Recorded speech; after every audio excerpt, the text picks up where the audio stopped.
Alex Miro, pinangalanan ang aktres na nang-ahas sa kanyang boyfriend. Siya pala ang babae na ipinalit umano ni Sandro kay Alexa. Pinagpipiestahan online ang matinding revelasyon ng aktres na si Alexa Miro tungkol sa babaeng umano'y dahilan ng hiwalayan nila ng kanyang boyfriend.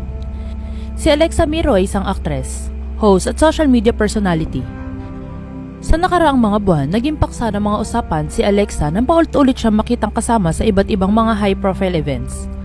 Ang panganay ni Pangulong Ferdinand Bongbong Marcos Jr. na si Congressman Sandro Marcos.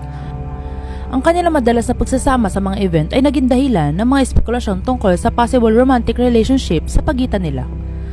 Gayunpaman, sa mga nakalipas na panayam kay Kong Sandro, lagi niyang dinedeny na may relasyon sila ni Alexa. Hanggang nitong September 22 lamang ay nabulabog ang mundo ng social media na mag-livestream si Alexa sa TikTok. Sa kanyang live session, inamin niyang hiwalay na siya sa kanyang long-time boyfriend na hindi niya direktang pinangalanan. Aniya, kakalat to sa aking ex-boyfriend na ayaw akong paaminin na naging kami. Bakit kaya? Isa rin yung palaisipan, diba? Ikinuwento ni Alexa na 5 taon daw ang on and off relationship nila ng kanyang ex-boyfriend.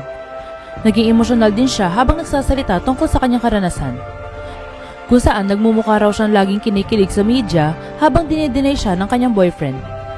Aniya, sino nagmukhang kilig na kilig sa media? Di ako, diba?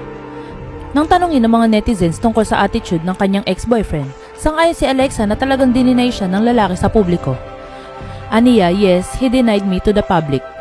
Maraming netizens sa comment section ang nagtanong kung si Congressman Sandro Marcos ba ang tinutukoy niya, ngunit hindi ito direktang sinagot ni Alexa. Mas naging controversial pa ang livestream nang banggitin ni Alexa na may third party umano sa kanilang hiwalayan. Hindi siya nag-atubiling magbigay ng clue tungkol sa identity ng babae. Direktang sagot niya, clue ng girl, Frankie Russell, na ikinagulat ng maraming netizens. Si Frankie Russell ay dating PBB housemate at kilalang beauty queen na naging controversial figure din sa social media. Kwento ni Alexa, sinubukan niyang kausapin si Frankie tungkol sa ugnayan nito sa kanyang boyfriend nang mag-cruise ang kanilang landas sa isang club, pero binastos daw siya nito. Aniya, binastos niya po ako sa club.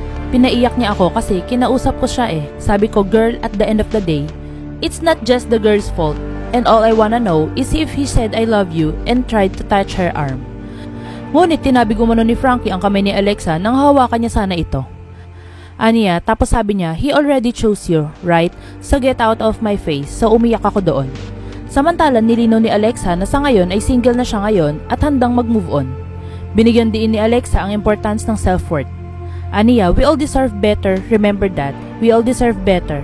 And it's something that you should tell yourself every day, I deserve better. Hindi pa man naglabas ng pahayag o reaksyon ng kampo ni Sandro at Frankie hinggil sa mga aligasyon ni Alexa.